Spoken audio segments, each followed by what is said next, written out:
right now. So, Susan, thanks for joining us. I know we're having some technical difficulties with the live stream and your connection out there in Dubai. So, Susan, thanks for joining us. I know we're having some. So, sorry about that. We're just trying to make sure we get all the tech working. We're having some issues on our side. And I know, Susan, you're having some issues on your side over there in Dubai. But thank you for joining us, Susan. And Lauren, again, good to see you. Good morning. How are you? Great to see you, Gopal. Susan, thanks for being with us and welcome everyone to the COP Drop. This is a daily live stream during COP28 hosted by the Faiths for Biodiversity Coalition and the United Religions Initiative. Each day we are discussing the latest developments from Dubai with a focus on nature and biodiversity. And we'll also learn about the amazing ways faith and spiritual communities all around the world are working to protect and restore the environment. My name is Lauren Van Ham. I serve as Climate Action Coordinator for the United Religions Initiative, and I'm joined by my co-host, Gopal Patel, who is the co-convener for Faiths for Biodiversity Coalition. And today we are with Susan Hendershot, who is the president of the Interfaith Power and Light organization. Susan, how are you doing? I'm doing great. Thanks for asking. I've been here. It could be a month or 6 months, but it's at least a week, something like that. So we're all just trying to keep our energy up and take all of our zinc and everything and stay healthy. That's right. That's good. Well, yesterday was Gender Day. And I'm interested in what reflections you have on the role of women of faith in addressing climate and biodiversity concerns.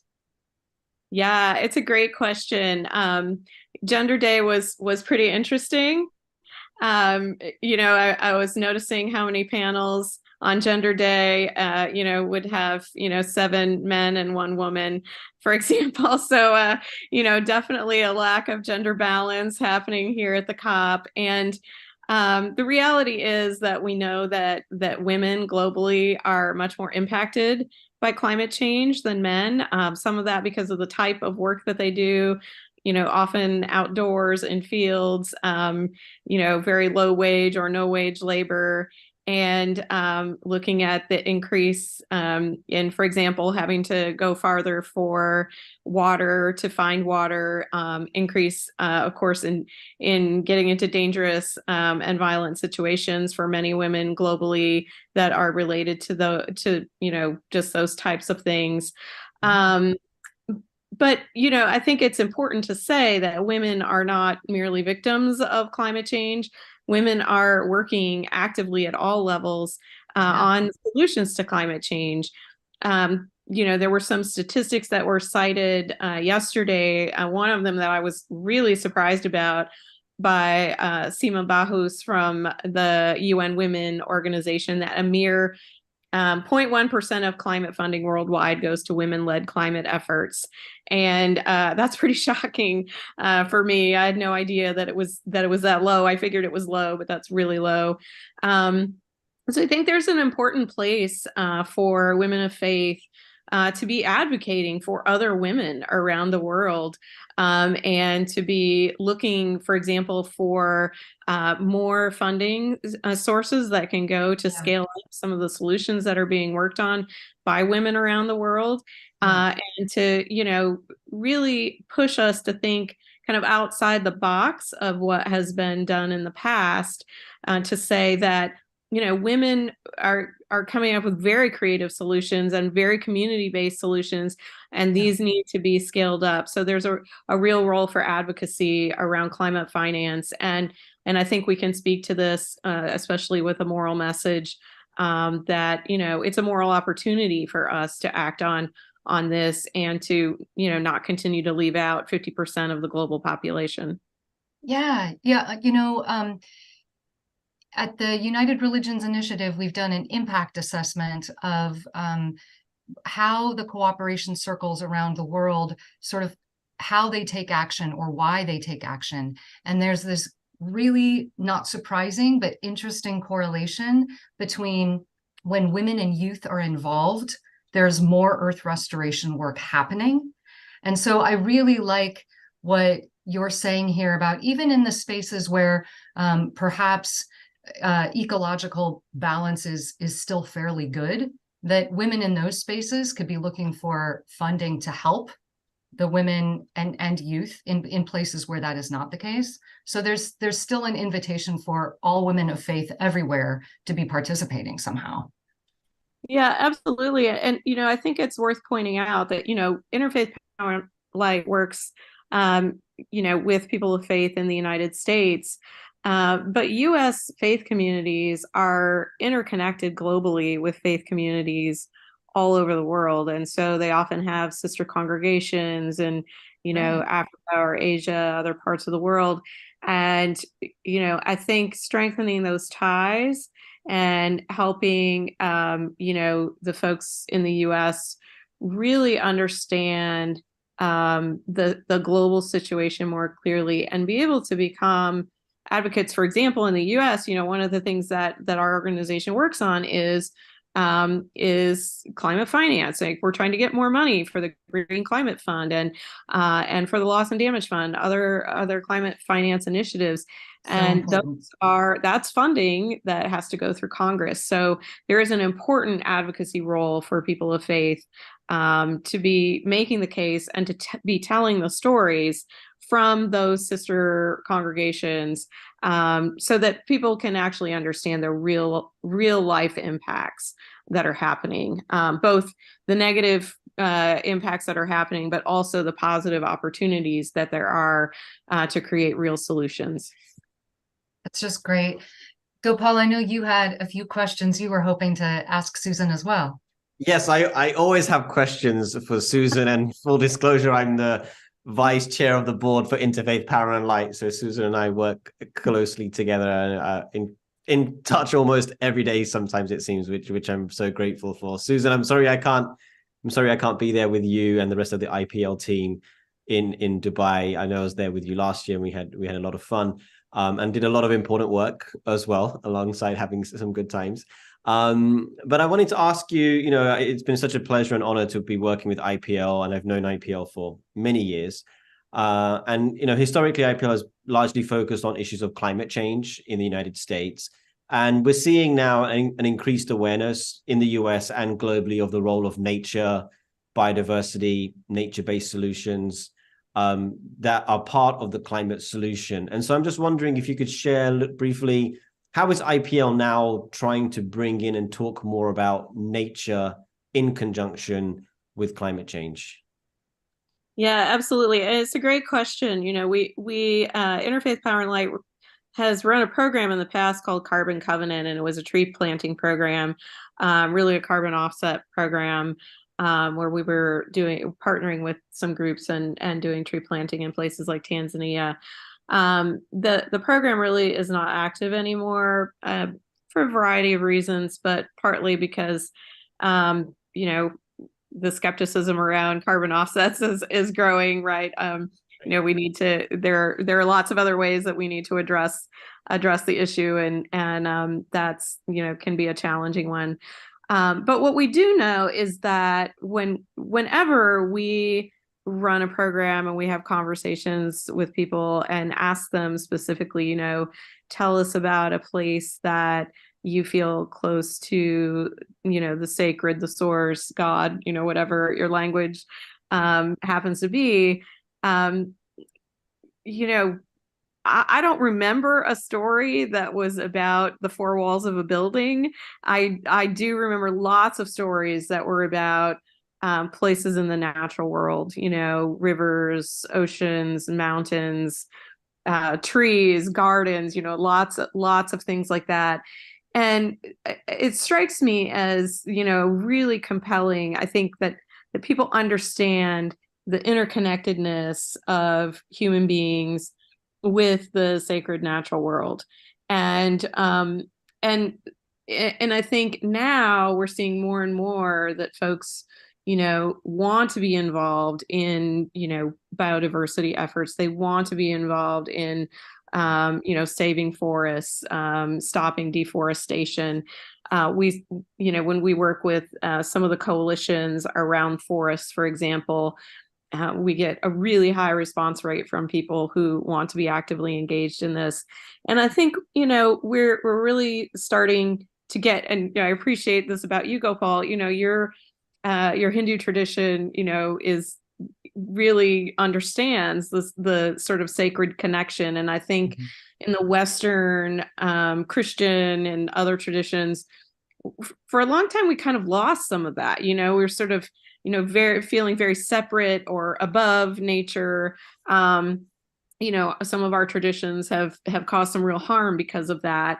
And I think we're starting to correct course. I see a lot of that where folks are starting to say, it isn't just about saving humans on the planet, right? It's about saving the planet. That humans can't survive without a thriving natural world. And Pope Francis talks beautifully about this in Laudato Si about the intrinsic merit of the natural world in and of itself. So I think we're starting to reclaim that narrative. And so for us, it's a natural connecting point to then look at where are the places that we can have interventions as an organization that are going to help to solve these problems in a much more holistic manner and without leaving aside, the vast majority of the planet, which is non-human. So I'm really excited about that work moving forward and looking for more and more ways for us to participate in that.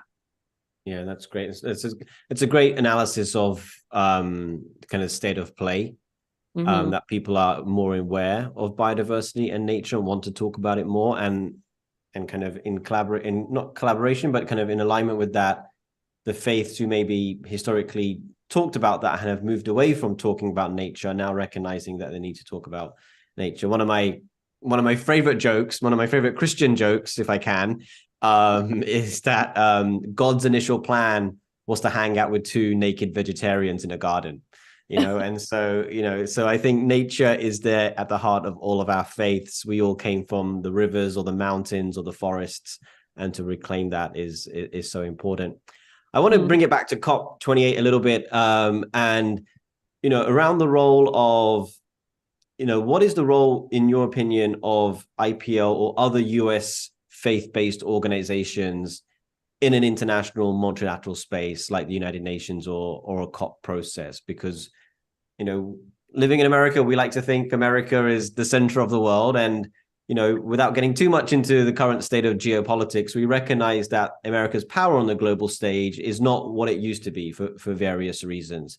And so how does a faith-based organization in the US show up meaningfully and contribute to more of a global conversation, whereas previously it may have had a certain power in those rooms, and now that power is not as strong as it used to be? Yeah, it's a really great question. We look at our role because so much of the work that we do in the U.S. is around federal policy advocacy, as well as working closely with faith communities that are modeling the kinds of energy transitions that we need. And so we look at our role here as very much, we're an observer organization. We observe, we watch what's going on, we follow the negotiations, we interact with folks from all levels of government. I've been in rooms this week with mayors, with state legislators, as well as, just today I was in the room with the lead negotiator for the U.S. State Department here, and always with an eye to saying, we want to work with you. We want to push the U.S. to increase its ambition, to commit to more climate finance. And we want to, create a just transition and make sure we're centering justice and equity in the work. And how that translates for us is that we know that the U.S. cannot make promises here in the global arena that it can't deliver on at home. And some of how it delivers at home is through Congress. So, for example, we can make a pledge on climate finance here at COP, but if we can't get it through the federal budget, at home, then it's sort of worthless. It's just words. So for us, it's very much taking the actual negotiations, translating what's happening here to our supporters back home, and then giving them tangible actions that they can take.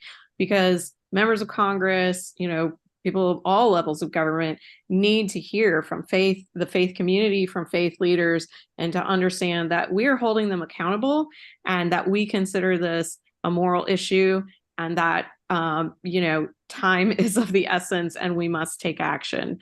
And so that's very much how we see our role here. We're thrilled to work with so many faith partners in this space, be part of the new Faith Pavilion that's here at COP28 this year as well. But we really, at the end of the day, we want action, and in order to do that, we need to mobilize the faith community. So that's what we're working on. It is just so important, and it's so good to hear, Susan, the sort of bridge that IPL is trying to create, almost multi-tiered bridges, I think, from COP to Congress and the grassroots working up to Congress and so forth. So thanks for illustrating that for us today. Yeah, my pleasure. And I'm so excited to be here with both of you. It's great to see you both. And, I envy you getting to sleep in your own bed at night. I'll say that. Yeah. How much longer are you going to be there in Dubai before you're back in Washington? Yeah, I'm here for the whole thing. So I'm here until December 12th. So we're about halfway through. We've got another week to go, and then I'll be on the plane back home. Well, I know you always work hard, Susan, but are you taking any time off or doing something, just to enjoy your time there? Yeah, Thursday is the rest day. That's what they call it here. Thursday is the rest day. So we're actually going to take the day and not work and get out and see a little bit of what there is to see here, and also try to get a little extra rest. Sounds good. Susan, thank you so much for joining us. Thanks for your good work. Yeah, thank you both so much, and thanks for your great work. We appreciate everything you're doing as well, and I'll talk to you both soon. Okay, take care. Take care.